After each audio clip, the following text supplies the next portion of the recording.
Hi guys, how we doing? Mr. Kane here, Morning, guys. Mrs. G. and we're up to Unit 9, Stoichiometry. Stoichiometry. Somebody asked what language is that, Mr. Kane? I think it's English. I think it's German. Probably. It's highly German to me. It's German from the German word "stoich," which Yeah. means to eat. Is that what that means? Usually in Germany, because most of the words mean it's a different way to eat meat. Oh. To eat sausage, to eat meat, to eat kielbasa, to eat sausage. There, I'll have to try that out someday. I'll have to go to Germany. Mm-hmm. That's what I hear anyhow. Everything's meat oriented. Yeah. We need to define what stoichiometry is, and Mrs. G already said it's a German word, and describe why it's important.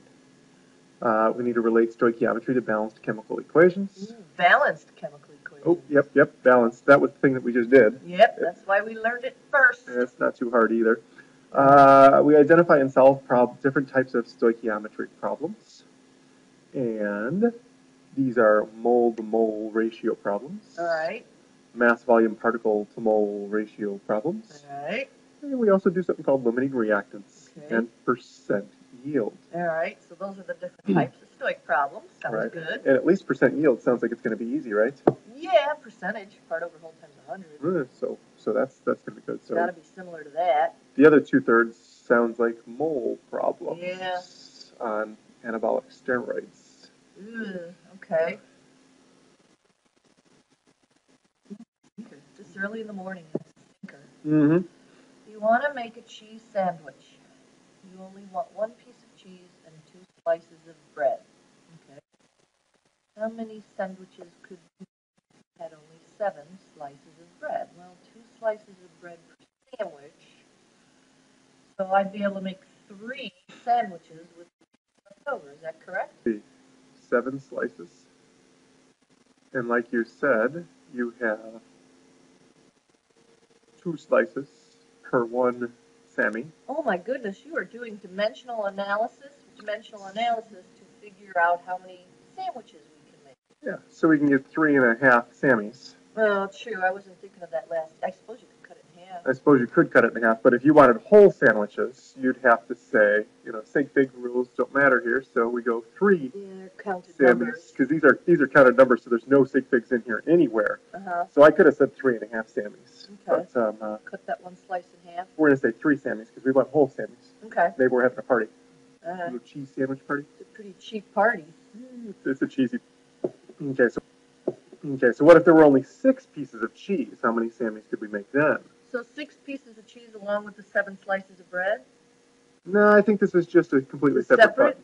Okay, so with excess bread? 6 cheese. With excess bread, yeah, because the first one was assuming excess cheese. Okay. So this one's assuming excess bread. Okay, so how many sandwiches can we make if we only have 6 pieces of cheese and excess bread, so plenty of bread to choose from, and we only want 1 piece of cheese per sandwich? 1 piece of cheese per sandwich, that's a 1-to-1 ratio. That's 6 sandwiches. That's 6 Sammys.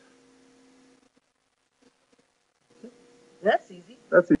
Oh, yeah, so let's say that we've said that there were 7 slices of bread and 6 slices of cheese. Oh, so that would change all the math, wouldn't it? So what if these two weren't separate questions? What if they were the same question? Yeah, that would be different. Well, if they were the same question then, how many sandwiches could we make if we had only 7 slices of bread and 6 cheese? You still have to do the math for both of them, right? Yeah. And theoretically, you can only make the least amount of sandwiches, right? You'd still be stuck with 3 Sammys. Yeah.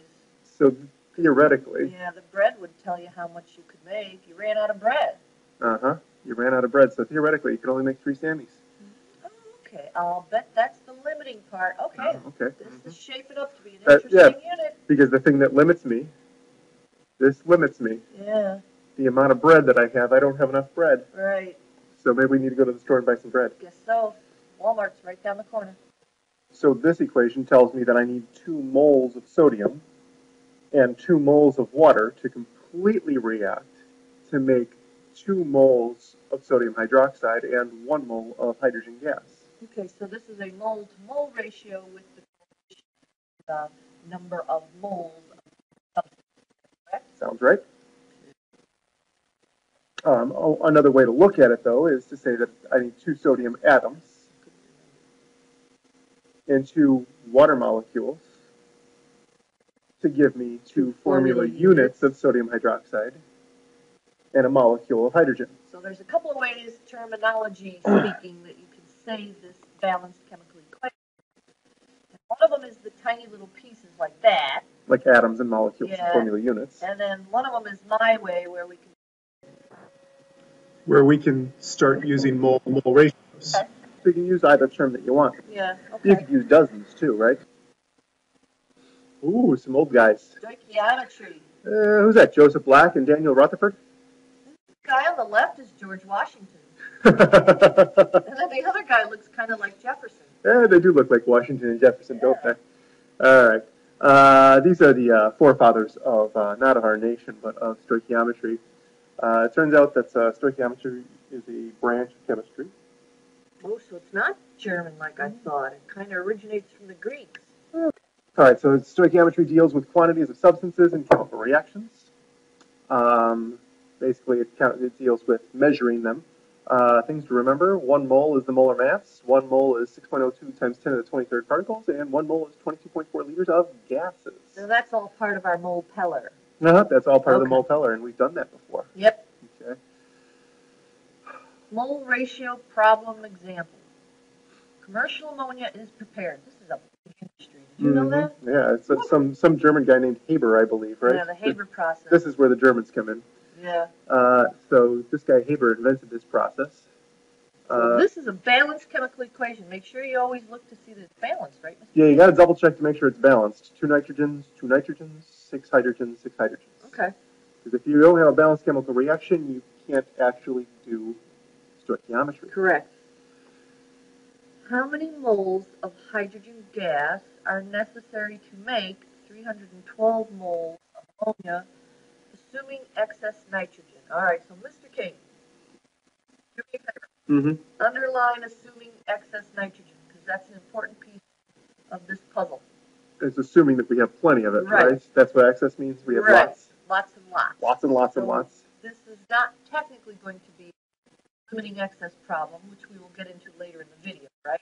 Right. It'll be just a flat out stoichiometry. All right, start with... Because we got plenty of cheese. Yeah, plenty of cheese. All right. Start with the number they give you in the problem, which is 312 moles of ammonia. Now, this is where I would advise a number, a unit, and an identity, because stoichiometry basically changes the identity of what you're working with, correct? That's right.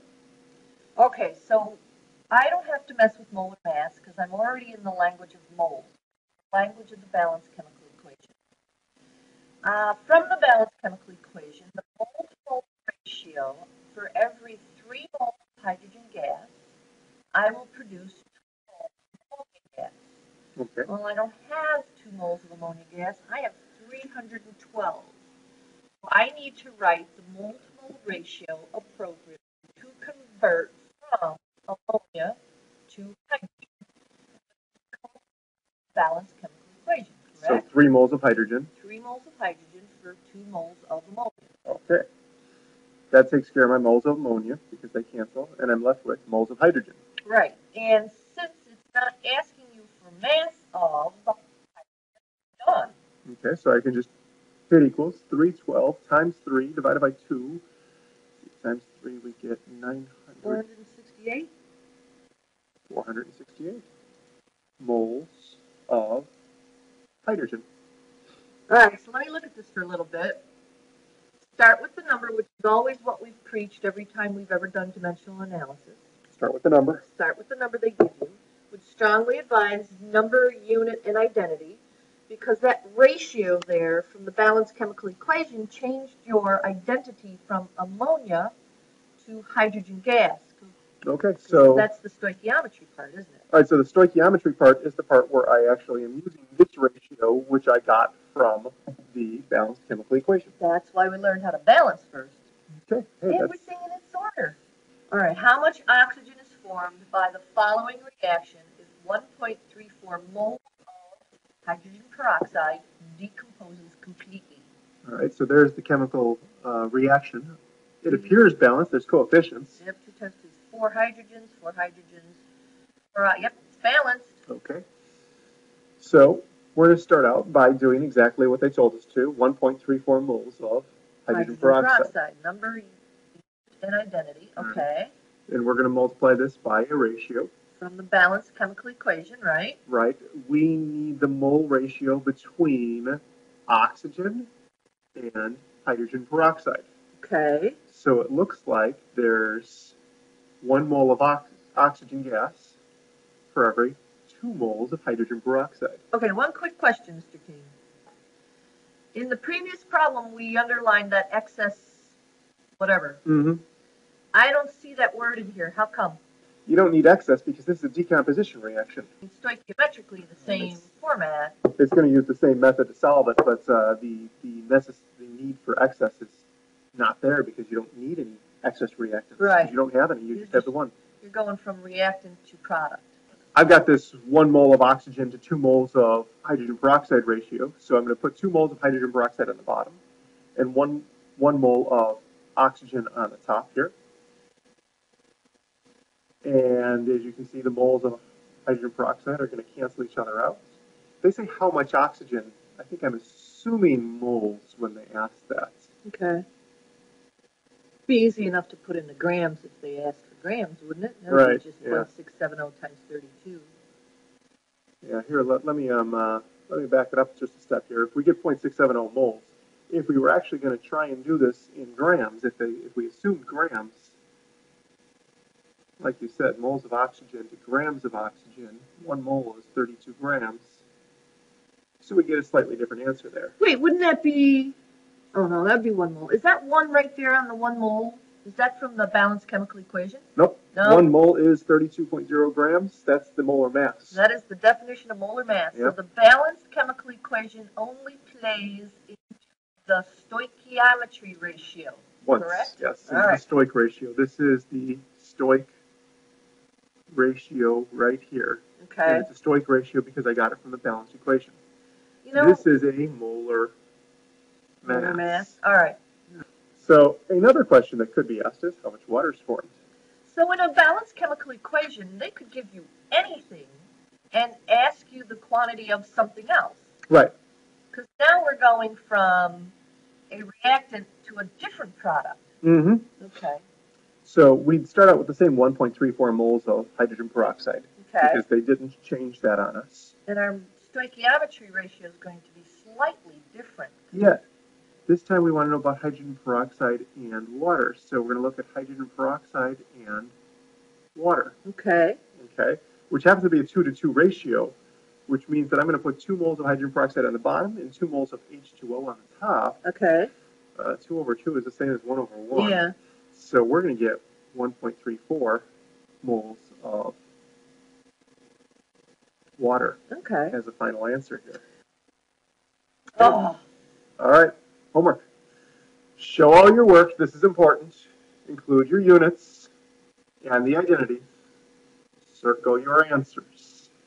So if you watch the video, you should be able to do this easily enough. And this is an all-encompassing problem. You have to balance the equation and then answer. Ooh, prior knowledge. So, there you go. All right. Ooh, I think that's a single replacement reaction, Mr. King. It looks like a single replacement reaction to me. So there's 2 questions associated with this. I want to see a balanced equation. I want to see problem number 1, all the work. Problem number 2, all the work. Circle your answer.